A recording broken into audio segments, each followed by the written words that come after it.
Hello everyone, আসসালামু আলাইকুম। ফিরে পাওয়া পর্ব 11।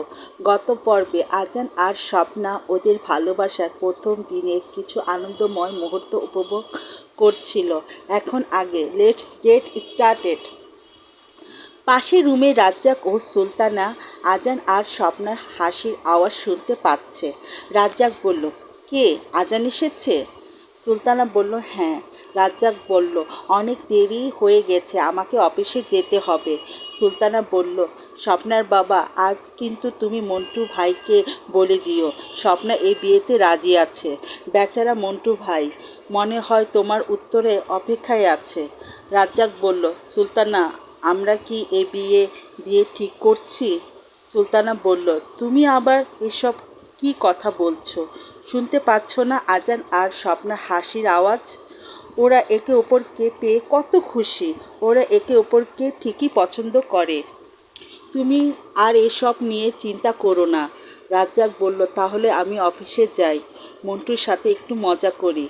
আজ মন্টুর সাথে আমি স্বপ্না আর আজানের বিয়ের ব্যাপারে অফিসে কোনো আলোচনা করব না। বাসায় এসে তুমি আর আমি মিলে মন্টুর বাসায় যাব বিয়ের আলাপ করতে। সুলতানা বলল, তাহলে মন্টু ভাইকে অফিসে বলে দিও, বেচারা অপেক্ষায় আছে। রাজ্জাক বলল, থাকুক অপেক্ষা, 2 দিন পর ও আমার বিয়েই হবে, ওর সাথে তো একটু হাসি তামাশা করাই যায়। সুলতানা বলল, অফিস থেকে আসার সময় দামি মিষ্টি নিয়ে এসো, মেয়ের বিয়ে আলাপ করতে তো আর খালি হাতে যাওয়া যাবে না। এদিকে আজান আর স্বপ্না খাবার টেবিলে এসে এত খাবার দেখে অবাক হয়ে গেল। আজান বলল, কি ব্যাপার আন্টি, আজ স্বপ্না হবু বর আসবে নাকি, যার জন্য আপনি এত খাবার তৈরি করেছেন? সুলতানা বলল, পাগল ছেলে, বলে কি, আমি কি আমার ছেলের জন্য খাবার তৈরি করতে পারি না? আর 2 দিন পরে তুমি তো আমার মেয়ের জামাই হতে চলেছ, তাই এখন থেকেই আমি তোমাকে জামাই আদর করছি। একথা শুনে আজান আর স্বপ্নার লজ্জা পেয়ে গেল। ওরা নাস্তা করে সুলতানার কাছ থেকে বিদায় নিয়ে ভার্সিটিতে চলে গেল। ওরা দুইজন একে অপরের হাত ধরে ভার্সিটিতে ঢুকছে এমন সময় আজানের বন্ধুরা আর তানিয়া ওদের কাছে এসে বলল, কি ব্যাপার, হাতে হাত, মুখে হাসি, এত রাগ, এত অভিমান কোথায় গেল? শেষ পর্যন্ত স্বপ্না তুই আজানের প্রেমে পড়েই গেলি। আজান বলল, পড়বে না কেন? আমার মতো এত হট আর হ্যান্ডসাম ছেলে স্বপ্না কোথায় পাবে বলো তো? স্বপ্না বলল, কি বললে তুমি?